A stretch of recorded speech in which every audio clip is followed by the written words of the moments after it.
Okay, this group of questions is, I think, a little bit easier than the first group of 5. Now here's this experiment. They plant 250 trees, and they think there's some sort of relationship between the distance from the shoreline and the height of the tree. Okay, block design.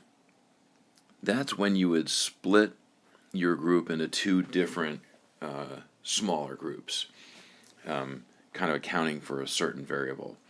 Response variable, well, that would probably be the height of the tree. Okay, that's what happens after we plant them a certain distance from the coast. Explanatory variable, that's the one.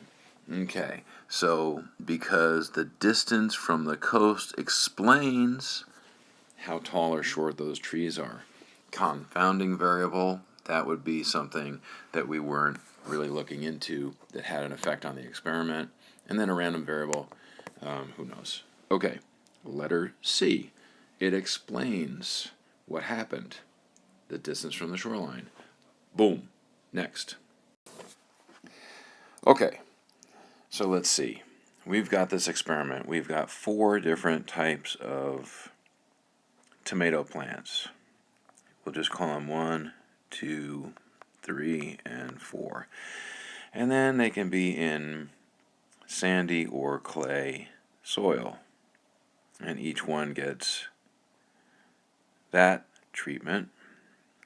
And then for each type of soil, let's just call it A and B, fertilizer A or fertilizer B. So each one gets that. So this is going to get kind of messy. And then we say, well, how many different combinations are there? If you count all those up, you should get 16. 16 different combinations of all types of things. The type of plant, the type of soil, the type of fertilizer. The easier way is to say, well, we have 4 plants times 2 types of soil times 2 types of fertilizer, 16, which is A. Wango. Let's go to the next one. Okay, power. Let's see. I'm going to draw this thing real quick. Just as a reminder, for like type 1 errors are here and type 2 errors are there. And the power is the ability of the test to correctly reject the null hypothesis in favor of the alternative hypothesis, right? Okay, so in other words, if this area over here is bigger, okay, that means that the power is better. We have a better, so let's just say that we increase the alpha level, right? So now we have a bigger area. So we have the power is better. We have a better chance of correctly rejecting the null hypothesis, which is in here, in favor of the alternative hypothesis. Okay, now let's take a look at this thing. What would we do to increase the power? So, here we go. Let's see, right here. We are increasing the alpha level, right? That increases this area here. So we're definitely down to choice D or E.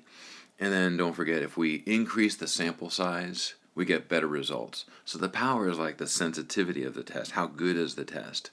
The power of the test is good. It increases. It's a highly sensitive test. We would get that by increasing the sample size. Okay. Letter E. There it is. They usually have a question like this on the test, and it's kind of a pain because it takes a lot of time. But sometimes you get lucky. Here's the information. There's 40 numbers in the list. They give us all this information here for kind of like a box plot.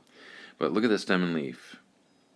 So this is indicating that, for instance, we start with an 11, 11, 13, 14, 16, 16, 16, like that in our list. Okay, so what I would suggest is start with, well, let's look at the minimum. The minimum is 10. Well, the minimum on this one is 11, so that can't work, so that's out. Now let's look at the other minimums. They're all 10s, right? They all start with 10. How about the maximum? So if we look at the maximum is 29, let's look at the maximums. 29, 29, that's the biggest number, 29, 31. So that one is out. Okay, so now we're down to 3 choices. Now, with 40 numbers, the median is going to be halfway between 20 and 21, the 20th and the 21st number, and you add them up and divide by 2. That's how we do the median. And then quartile 1 is that lower half, so that's going to be halfway between the 10th and 11th number. Okay, so let's take a look at that. We look at this, so I'm going to count. One, so there's what, 5, 6, 7, 8, 9, 10. So it's halfway between the 4 and the 6, but they say it's 14.5, so that's wrong. And then let's see, what's the next one? If I look at letter C in the same way, let's see, quartile 1, so 4 numbers here, that's 8, 9, 10. So halfway between, well, 4 and 4, right? Add them up, divide by 2, you still get 4. That is not 14.5, so that one is out. So I just kind of got lucky by choosing that. I didn't look at the medians or anything. So the choice is D. Like I said, just try to narrow it down as best you can, and don't drive yourself crazy. All right, let's go to the next one. Okay, on this question, I didn't even understand what was going on, but maybe you can tell me when we get back to school. But anyway, I just looked at the graph. Now, it's something about median, the median of the birth dates based on when you get drafted. So it seems like, just by looking at the graph, the later your birthday is in the year, the less likely you're going to be drafted. So, and it does seem like there is a correlation here, and it looks like it's kind of weak, but it is there. So I just looked at that. Now let's look at the choices. Letter A, there seems to be no relationship in birth date and lottery number. Well, that one is out. There's a very weak negative correlation. I would agree with that. But let's go to letter C. Those people born near the end of the year tend to have a lower median draft lottery numbers. Yes, that's also true. Letter D, since the spread for each month is about the same, the median draft lottery number of each month is about the same. No, that is not true.